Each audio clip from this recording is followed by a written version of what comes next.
Hi, I'm Darryn Farrugia and welcome.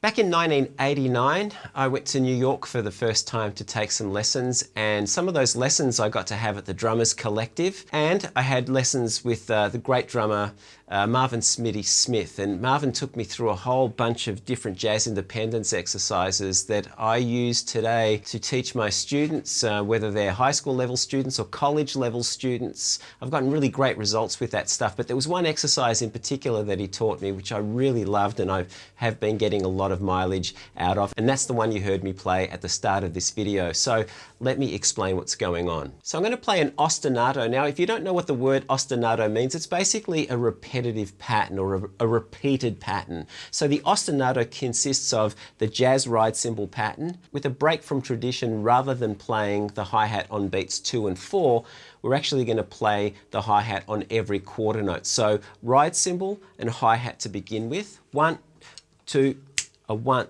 2, 3, 4.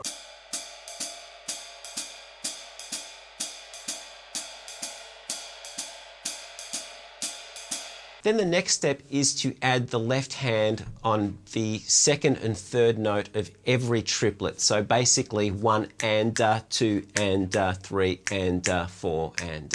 Let me put all three of those limbs together. 1, a 2, a 1, 2, 3, 4.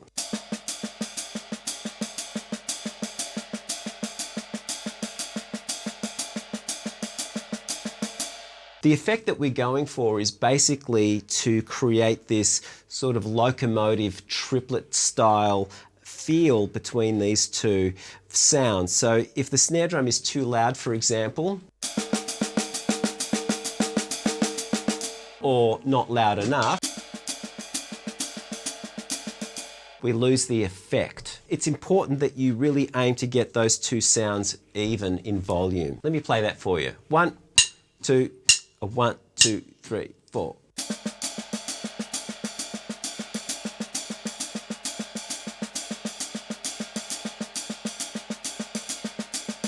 Then the next step is to add the bass drum. So the bass drum becomes the independent voice against this ostinato.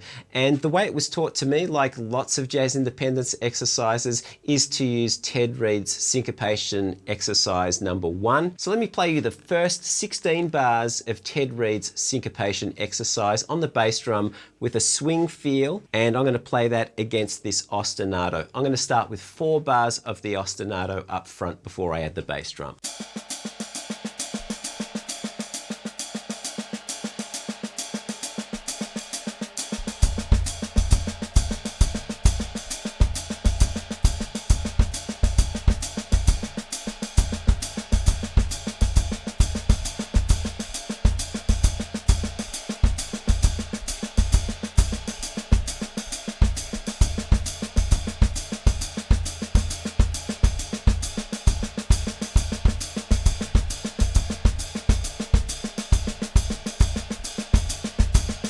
One thing to look out for is the potential flams that will occur between the left hand and the right foot if you're a right-handed, right-footed drummer. Obviously, if you're a left-handed, left-footed drummer, it would be the opposite two limbs. Those flams are likely to occur on all the upbeats. So as an exercise, it's worth just practicing that particular rhythm just to isolate that potential problem.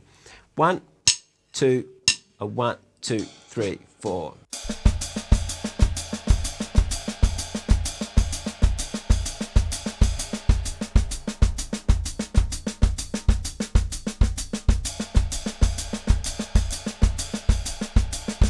So how do we use this? Once we've gotten good at this and it feels comfortable, what do we do with it? Well, me personally, I like to use this as a device to create tension or build the intensity when I'm accompanying a soloist in a jazz gig.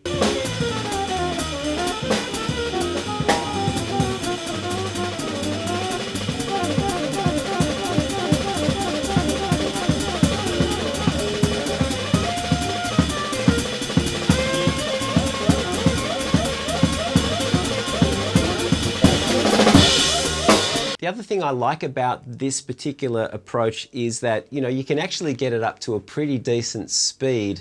So let me try a few tempos for you. 1, 2, 1, 2, 3, 4.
Another thing definitely worth practicing is actually improvising the bass drum parts. So putting the syncopation exercise away, once you've developed some independence, then you don't have to rely on that exercise. It instead make up your own syncopation exercise.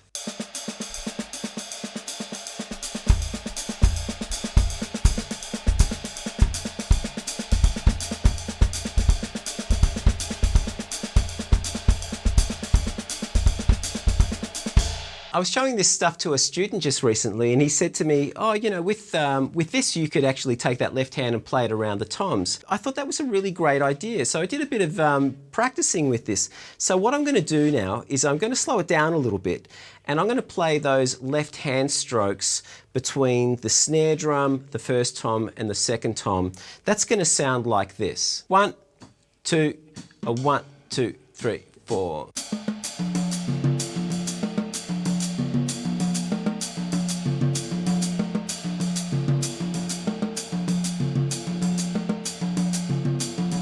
And then you can improvise with the bass drum. 1, 2, 1, 2, 3, 4.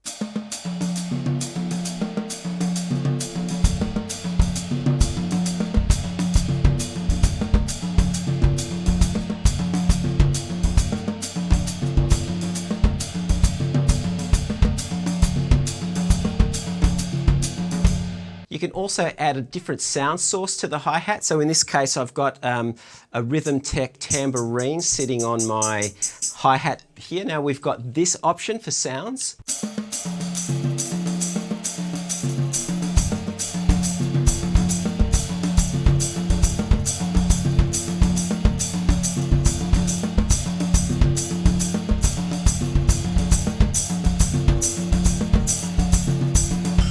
We can also create an odd time version of this by how we orchestrate the toms. So in this case, the pattern is going to sound like it's in 3/4 because I'm going to play 2 notes on each voice going downwards and then back. So let me just play that for you. I'll count that for you. It's in 3.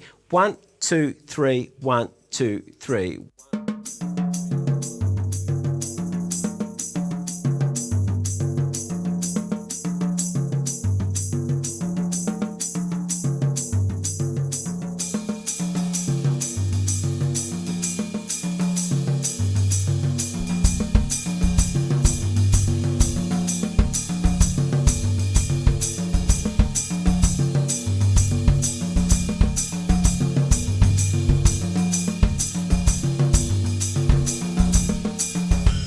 So there you go, that's something to have a little bit of fun with. I hope you enjoyed this, and I hope you can find some use for it somewhere in your vocabulary. Now, if you want to get a copy of the PDF that accompanies this video, please head over to darrynfarrugia.com, head over to the shop. I'll leave a link to that below. If you enjoyed the video, hit the like button. If you haven't done so already, please subscribe.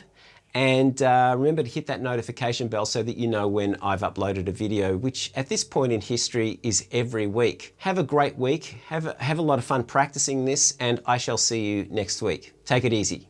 Bye.